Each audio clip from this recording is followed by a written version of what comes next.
जाना है, ए तुमको है आना, हमें लेके जाना, कितनी सी है आरज़ू, कितनी सी है आरज़ू, ए तुमको है आना, हमें लेके जाना, कितनी सी है आरज़ू,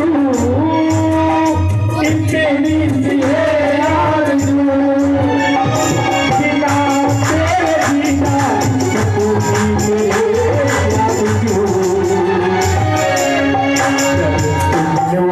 नहीं आए, गरीब तुम जो नहीं आए, तो तेरा प्यार शर्रिया है, जिसे मैं प्रेम करती हूँ।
मर जाऊं जहर खाके, जो तुमसे दूर जाती हूँ,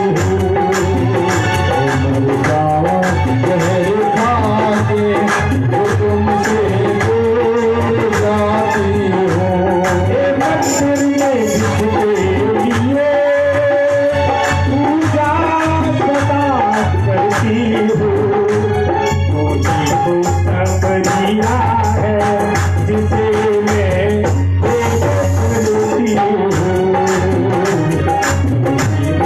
शबरिया है, जिसे मैं करती हूँ।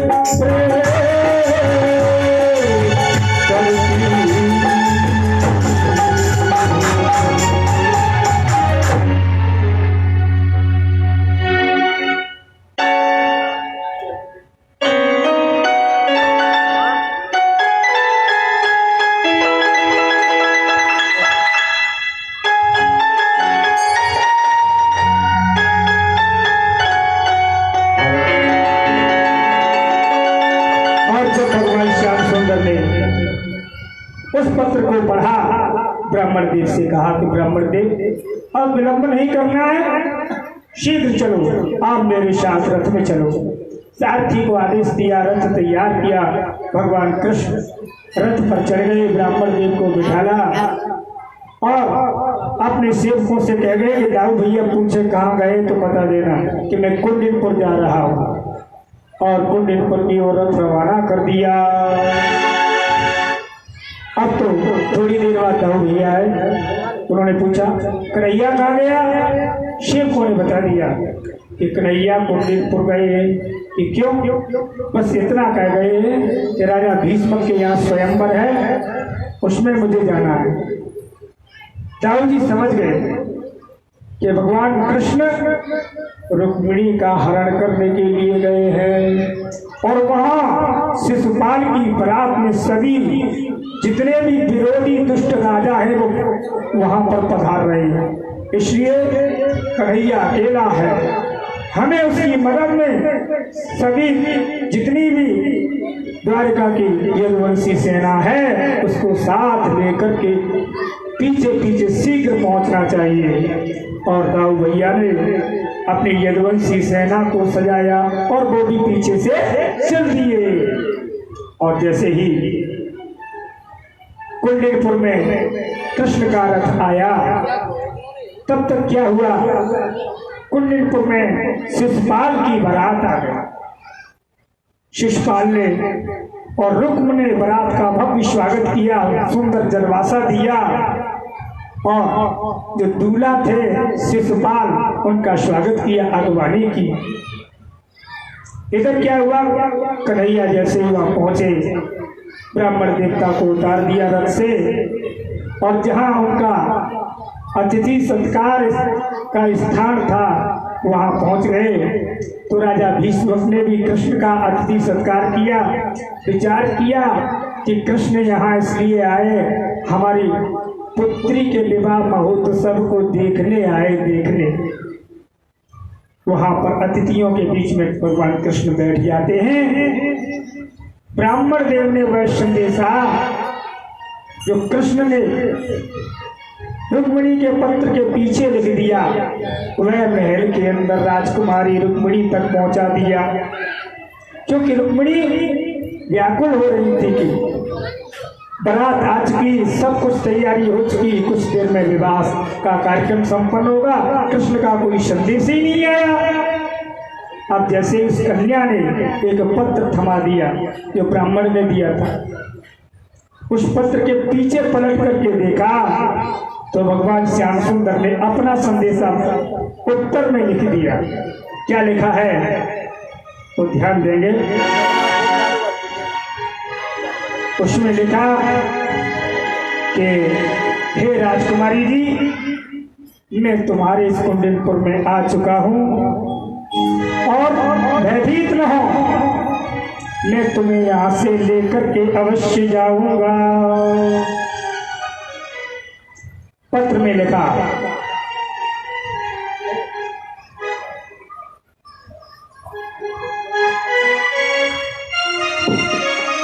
पत्र में लिखा है, मैं तुम्हें अपने रथ में उठा करके ले जाऊंगा और तुम्हारे भैया देखते रह जाएंगे।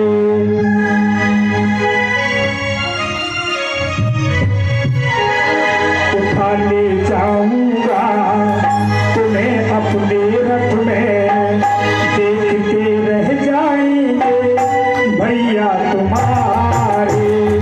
उठा ले जाऊंगा तुम्हें अपने रथ में, देखते रह जाएंगे भैया तुम्हारे।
अपने मंदिर में पूजा करने जाऊंगी तो उसी समय आप मेरा हरण करना। तो भगवान ने कृष्ण में जवाब में लिखा है, ए मंदिर से जब बाहर निकलो राहो तेरी तकना, मंदिर से जब बाहर निकलो राहो तेरी तकना, मुझे कर हाथ बढ़ाना चला न घबराना, मुझे कर हाथ बढ़ाना चला न घबराना,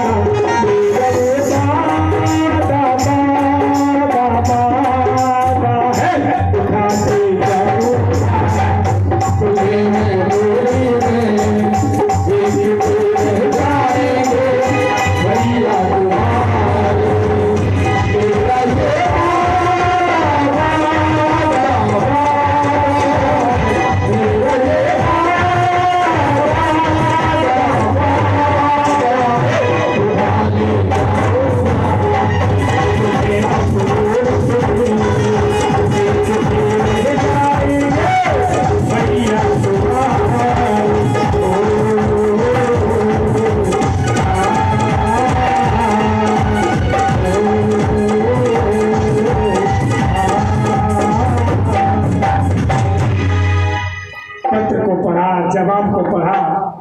रुक्मिणी मन ही मन प्रसन्न हो गई, चलो मेरे श्याम सुंदर आ गए, अब मुझे कोई चिंता नहीं है। अब श्याम सुंदर मुझे लेकर के अवश्य जाएंगे। और उसी समय क्या हुआ कि बारात चढ़ने की तैयारी हो गई। राजाओं के यहाँ ये नियम था कि जब बरमाला में दुल्हन आती थी उससे पहले उसे कुल देवी के मंदिर में पूजा करने के लिए जाना पड़ता था।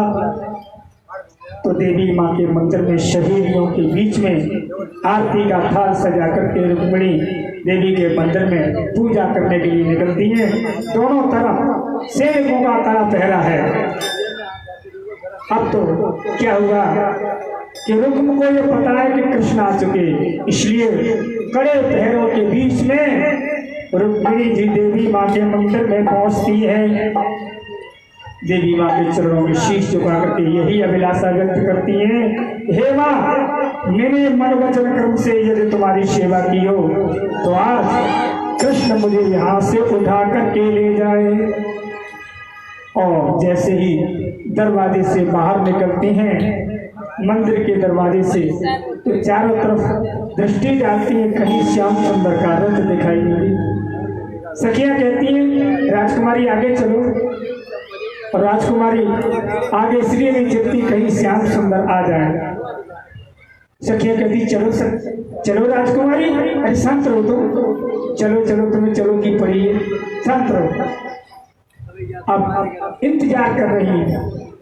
जब बहुत देर हो गई, श्याम सुंदर नहीं आए, व्याकुल होने लगी और व्याकुल होकर के और निराश होकर के आगे बढ़ने लगती है और कहने लगी कि श्याम सुंदर, तुमने मुझसे झूठा वादा किया था, मैं कब से तुम्हारी प्रतीक्षा कर रही हूँ, तुम नहीं आए। तभी क्या हुआ, भगवान का रथ आता हुआ उन्हें नजर आया और जैसे ही भगवान का रथ आता हुआ देखा, भगवान ने बड़ी तीव्र गति से अपना रथ रुक्मिणी जी की साइड में बगल में लगा दिया और उनको देख करके क्या कहने लगी रुक्मिणी जी, अरे बहुत देर से तेरी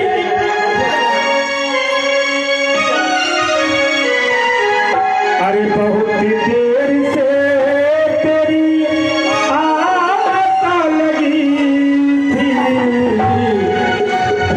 आते आते बहुत देर गई, बहुत देर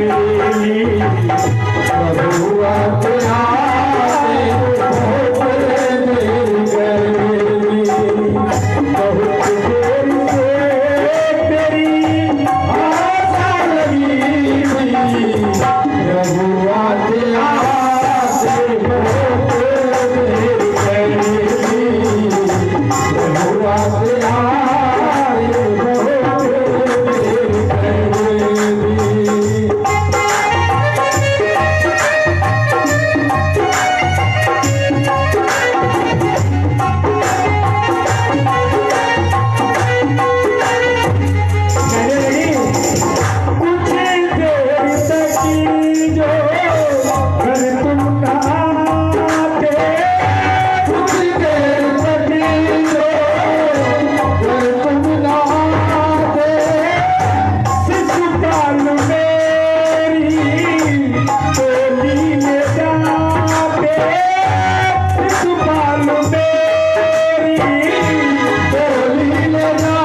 अपना हाथ बढ़ा दिया। भगवान कृष्ण ने उनका हाथ पकड़ा और उठा करके रथ में बिठा लिया। सारथी से कहा रथ को हाँक दीजिए, और रथ को इतनी तीव्र गति से हाँका कि सारे सैनिक जो वहां खड़े थे देखते ही रह गए। इतनी तीव्र गति से आए, हाथ को पकड़ा, रथ में बिठाया, सैनिकों को संभलने का मौका ही नहीं दिया। हाहाकार मचने लगा कि कृष्ण ने रुक्मिणी का हरण कर लिया। अब तो जैसे ही ये बात दूल्हा पर पहुंची, दूल्हा कौन था? चेदी नरेश शिशुपाल। उसको खबर लगी कि दुल्हन तो भाग गई। ये क्या हुआ? हाँ, किसके साथ? द्वारिकाधीश के साथ। अरे वो हमारा शत्रु हमारी दुल्हन को ले गया। नहीं नहीं नहीं, ये हम नहीं, ये हम सहन नहीं कर सकते। अब तो जो है उसी समय शिशुपाल की सारी सेना, जरासंध की सारी सेना तैयार हो जाती है। आदेश मिलता कि जाओ उस कृष्ण को घेर लो। तो सारी सेना पीछे कृष्ण को घेरने के लिए दौड़ती है। ताऊ भैया तैयार खड़े थे यदुवंशी सेना को लिए, और उन्होंने रास्ता रोक लिया। जैसे ही जरासंध शिशुपाल की सेना आई, यदुवंशी सेना के साथ उसका युद्ध प्रारंभ हो गया।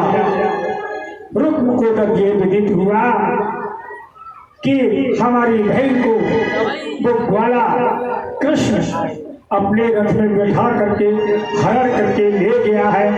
तब तो रुक्म ने ये प्रतिज्ञा की कि मैं ये प्रतिज्ञा करता हूँ कि उस कृष्ण ग्वाले को मारकर ही इस कुंडिलपुर में वापस आऊंगा, और अगर मैं ऐसा नहीं कर सका, उसको मार करके अपनी बहन को नहीं छुड़ा सका, तो वापस आकर के कुंडिलपुर में मुंह नहीं दिखाऊंगा।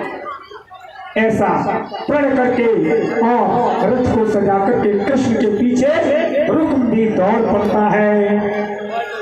उसने शॉर्टकट रास्ते से अपना रथ दौड़ाया। कृष्ण का रथ का पीछा करते करते कृष्ण के रथ के पास पहुंच गया और कहने लगा, अरे दुष्ट, अरे ग्वाले कृष्ण, तू मेरी बहन का हरण करके ले जा रहा है। अब तू मेरे हाथों नहीं बचेगा, मैं तुझे मार दूंगा। अगर तू वीर है तो मुझसे युद्ध कर, मुझसे सामना कर मेरा, और मुझे मारकर मेरी बहन को ले जाना। मेरे होते हुए तू मेरी बहन को नहीं ले जा सकता है। जब कृष्ण को चुनौती दी, कृष्ण ने सारथी से कहा रथ को रोक लो। क्यों? क्योंकि रथ को अब चुनौती मिल गई। अब जब हमें कोई चुनौती देगा तो उस चुनौती को हम स्वीकार तो करेंगे ही। अब हम भागेंगे नहीं, अब हम देखते हैं। अब तो रथ को रोक करके कृष्ण नीचे उतरे, कहने लगे, अरे साले साहब, क्या चुनौती दे रहे, हमें मारोगे? हाँ, चलिए शुरू हो जाइए मारने के लिए। रुक्म का और भगवान कृष्ण का युद्ध होता है, लेकिन भगवान कृष्ण ने रुक्म के सारे हथियार निरस्त कर दिए और जाकर के पकड़ लिया, और पकड़ करके खींच करके रथ पर आए और तलवार को खींच करके उसको मारने के लिए तैयार हो गए।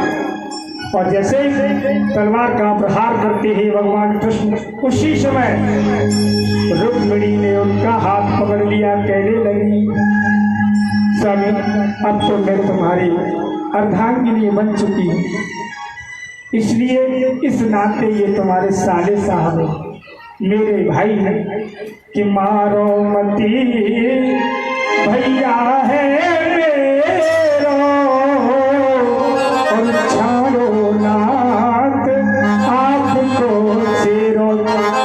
आपका सारा है, इसको छोड़ दो प्रभु, इतनी बड़ी विनती है। अब तो कहने लगे भगवान कृष्ण, इसलिए अब तुम्हें मैं जीवित छोड़ रहा हूं, और क्योंकि तुम्हारी बहन का उपकार हो गया, इसलिए जैसे छोड़ दिया तो पुनः तैयार हो गया कृष्ण से युद्ध करने के लिए। कहने लगा तुम हमारी बहन को हमारे होते हुए नहीं ले जा सकते। भगवान कृष्ण ने कहा अच्छा, जब वो तुमसे पहले कह चुके कि ये दुल्हन तो अब मेरे ही साथ जाएगी, अब ये बात कान खोल के सुन लो। अरे सुनो रुकम जी